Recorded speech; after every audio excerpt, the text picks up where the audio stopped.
Hi everybody and welcome back to Lost Genre Reddit Stories. This post is from the subreddit True of My Chest and it's by user FrustratedTired970. My wife cried because she was cruel to me and still haven't been able to stop thinking about it. Hello, I've never posted here, I'm sorry, I really don't know exactly how to start to tell this story, especially because I know it makes me look like a total a-hole. My wife and I have been together for around 4 years, married after 6 months dating, and it's been mostly a dream since then, except for this one thing. She likes to laugh and goof around, and a lot of her joking around tends to hit in the opposite effect than intended. I'm normally not gonna get upset about that kind of thing. It's not an everyday thing, but maybe weekly?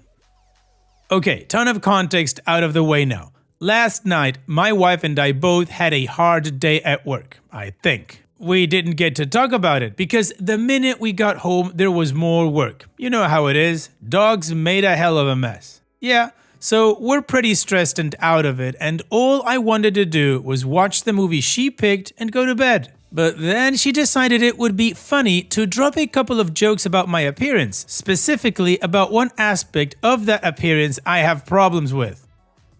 That day, I was just so tired and upset already, I just looked at her and said, "Ow." And she laughed again, but I didn't drop it, and I insisted on an answer to why she would say that about me. She asked what I meant, and I asked what response she expected when she made fun of me for my appearance, particularly part of it that she knew I felt bad about. I almost did the children's empathy talk where you go, and how would you feel if someone did that to you? But I knew that would be condescending and wrong, so I didn't. Anyway, I wouldn't have gotten much out because this is when the crying started. I didn't get to see it stop for long all night. Just big heaving sobs and shaking, telling me that she thinks she is going to have a panic attack all night long because I scared her by being so serious. I am not an angry person, I've never been violent. I never moved from the seat when I brought up the mocking thing. She had no reason to think that, and I could think of only one reason for her to cry like that, and this is where I'm gonna sound like an a-hole and why I'm doing this anonymously. She saw that I was calling her out for making fun of me for no reason and wanted to change the vibe and feeling in the room as quickly as possible to instead focus on her having an episode. This isn't the first time this has happened, but it's the first time I've noticed a pattern. Step 1. She upsets someone. Step 2. She will have a panic attack if you don't cunt for her right now actually. Step 3. I shove aside any feelings and all feelings I have on the matter, no matter what it is about, apparently including mocking me. But if I didn't, she would have a genuine medical episode and we would wind up in the hospital. If the person offended is not me, they may also be brought in for emotional support, but I will be. Do I really think that's what it is? I want to say no so bad, but a part of me does think that's the reason. Don't get me wrong, 99.9999% of me isn't an a-hole, but that very small part, it's something I cannot stop thinking about and I don't know if I want to bury myself alive or go to marriage counseling because one of us has a problem. Because if she is doing that, what? But because she isn't, instead I have the problem. Currently, I feel like I'm going through some kind of psycho werewolf transformation type thing. Totally normal and cool with my wife right up until the full moon is out, and then I turn into a rabid animal and accuse her of faking her mental health diagnosis, apparently. Like the monster you are. OP, you're not crazy and you're not cruel. You've just been bending so long you're starting to break. You were hurt, you spoke up, she cried, again, intentional or not, the pattern is the same. You express pain and suddenly you're managing hers. That's not empathy, it's control. You can't keep absorbing damage just to avoid triggering her spiral. That's not a relationship, it's conditioning. Next time, say this: when I share that I'm hurt, I need that to be heard. I can't keep pushing my feelings aside to manage yours. Then hold the boundary, calm, clear, and consistent. If she can't handle that without breaking down, then therapy isn't a punishment. It's the only way to break the cycle before your voice disappears. Either that or consider some other avenues. What do you guys think? Let me know in the comment section, and now let's check out the community comments.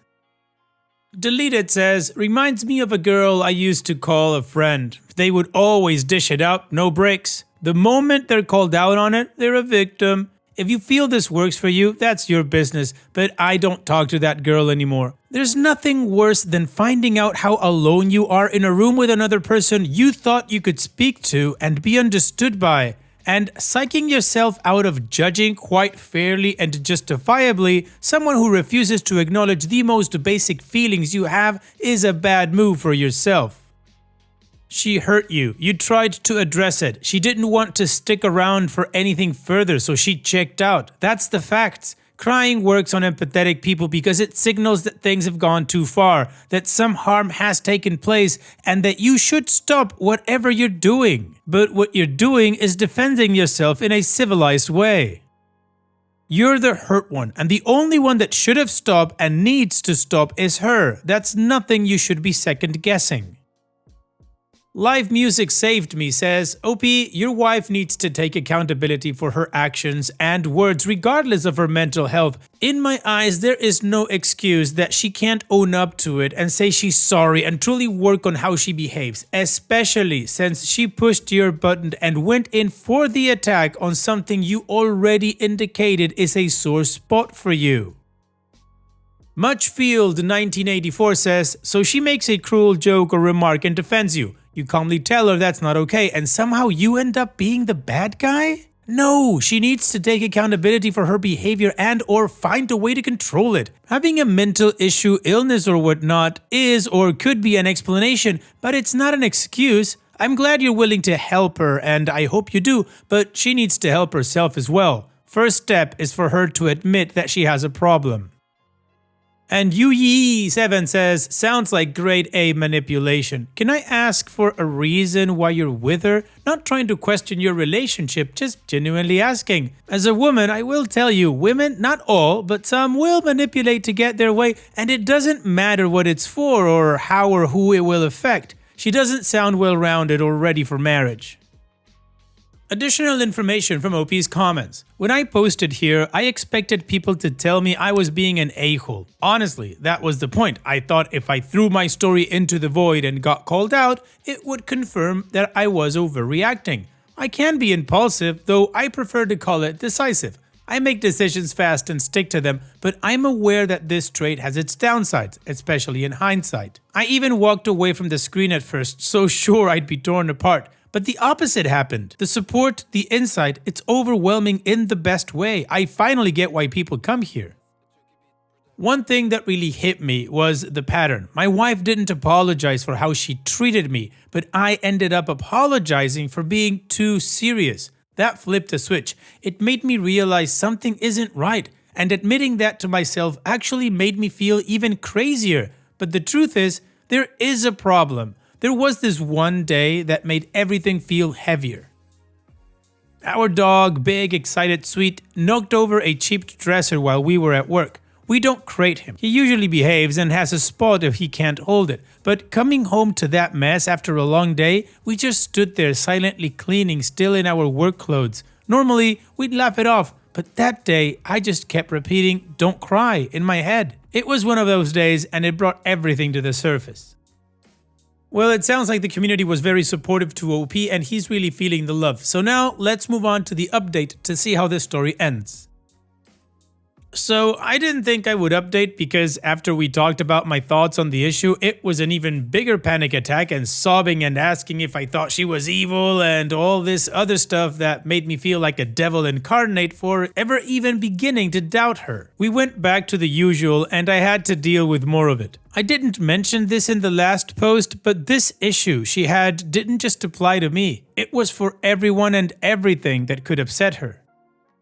No matter what therapy or meds she was prescribed, it did nothing at all. It wore me down so bad I was sleeping badly and just about lost my job because I couldn't focus, because what if she had a panic attack at work? What if I wasn't there and she needed me? We had been genuinely talking about her quitting her job, at least until we found something that worked to combat the stress and anxiety she seemed to be feeling all the damn time. All of which made me feel all the more pathetic after I found out she was cheating on me.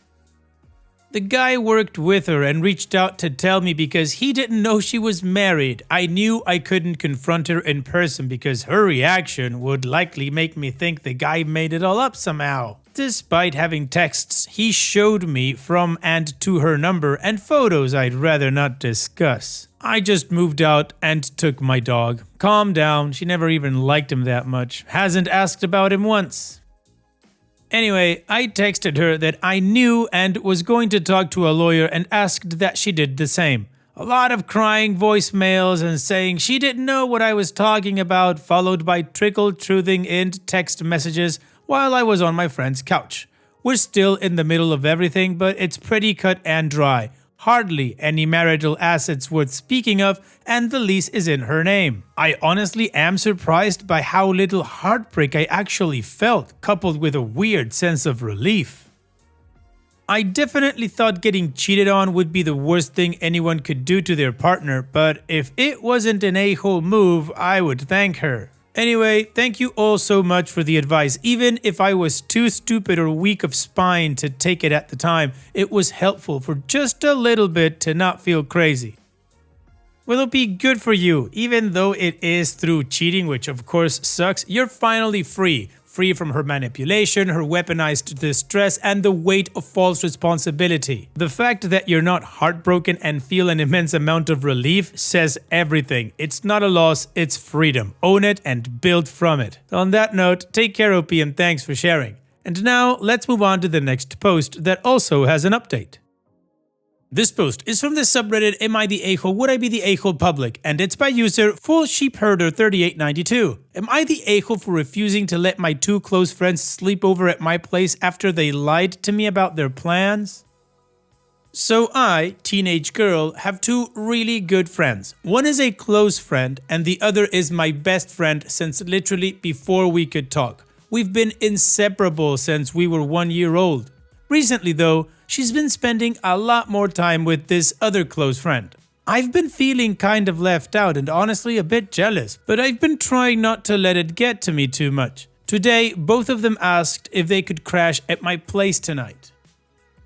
They made it sound like they just wanted to hang out outside and needed a place to stay because they couldn't stay at each other's houses. I joked, but also kind of meant it, that it felt like they weren't just using me for my bed, since it seemed like the plan was just the two of them hanging out without me, and now suddenly I'm useful because I have a room. Later one of them called me and admitted they were actually going to a house party tonight and didn't want to go home afterward in that state, so they needed a place to stay, again mine. They hadn't told me about the party at all, hadn't invited me, and outright lied about what they were doing earlier. That stung. What hurt more is that I only found out today that my best friend started smoking recently, something she always said she'd never do, especially since we all agreed we were against it. She didn't tell me, but she told this other girl. It feels like she's changed and I've been left out of the loop. So when they asked to stay over, I said no, I don't want to feel used, and it hurt that they weren't honest with me. But now I'm wondering if I'm being too sensitive or petty about this. Like, maybe I should have let them stay, maybe I'm overreacting. Am I the a-hole for saying no and feeling hurt that they lied to me and left me out? OP, you're not the a-hole. They lied, excluded you, and treated your home like a backup plan. You felt used and you were. Saying no wasn't petty, it was self-respect. It's okay to feel hurt when someone you've trusted changes. That deserves honesty, not secrecy. But here's a warning too, don't base your values on group pacts. We all agreed, sounds loyal, but it can blur your own voice. Think for yourself. Here's the thing, people grow, change, and sometimes disappoint. You still get to choose your boundaries. You did the right thing. Hold the line. What do you guys think? Let me know in the comment section, and now let's move on to the community comments. Mathematician C4665 says, "You're not being petty at all. You're setting healthy boundaries, and that's something to be proud of. Friendships should be built on trust and respect, not convenience. It's okay to feel hurt when people you care about start to act differently or exclude you. Saying no wasn't rude. It was you standing up for yourself. Real friends won't make you feel like a backup plan." Imnoto Werewolf says, "Not the a-hole. You did what was right for you, and it's still right for you, even if it upsets them." Successful Voice 8542 says, "People grow and change. That's perfectly normal, and sometimes old friends grow apart, but you were right not to let them crash at your place. First of all, you should care enough about yourself to not be used, which is what they were doing. And that if they got incredibly drunk and something happened, you would be complicit. Your parents would lose faith in you, which could impact what you get to do in the future. And if either of these girls get hurt, your parents could be legally liable. You made the right decision. You will have a lot of right or wrong decisions coming up in your life, and you will never be wrong for erring on the side of doing what is right. It will define you as a leader or a follower." Lisa Knows Best says, "Not the a-hole. They were going to use you. If they had invited you along, that would be one thing, but to just use you as a place to crash is crappy. Sorry, your friendship with these girls may have run its course. Sorry again." Alright, well, the community agrees that OP is not the a-hole and that she did right to set a boundary and stand by it. So now, let's move on to the update to see how the story ends. Thanks to everyone who responded. I really appreciate the outside perspective because I felt like I was starting to gaslight myself. So after I told them they couldn't sleep at my place, I honestly thought that would be the end of it. I figured they'd find somewhere else to stay and that would be that. But nope. Around 1 a.m. they started calling me non-stop like 10 or 15 times. I texted back and said I couldn't talk because I was watching TV with my mom and she was still half awake. Just to be clear, there was no way they could have snuck in without her noticing, and I didn't want to deal with that. Then one of them started sending voice messages and texting me again, saying stuff like, "Please, can we come now?" And then basically guilt-tripping me, saying they'd have to sleep at a random bus stop in the cold if I didn't let them in. So I replied something like, "You lied to me about just walking around at night. Then I found out you're going to a party without even telling me or asking if I wanted to come. Now you expect to crash at my place? That feels like I'm just your backup plan. I'm not a hotel. I don't want trouble with my mom because you're showing up in the middle of the night. I already told you no. If you didn't sort out another place to sleep, that's not my fault. Please just go home."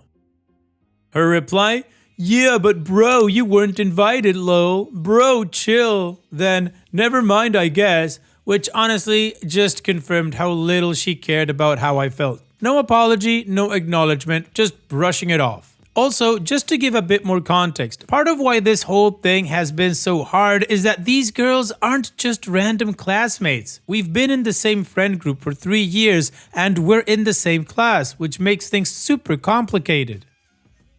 One of them has been my best friend since kindergarten, and the other has been a close friend for a few years now. If I completely cut them off, I'd basically be alone at school, and I already struggle with making new friends, especially with other girls. I do play soccer and have an amazing team of girls I love, but keeping those friendships going outside of practice is tough. I don't want to only hang out with boys, but besides these 3 girls, I don't really have any other close female friends in my class.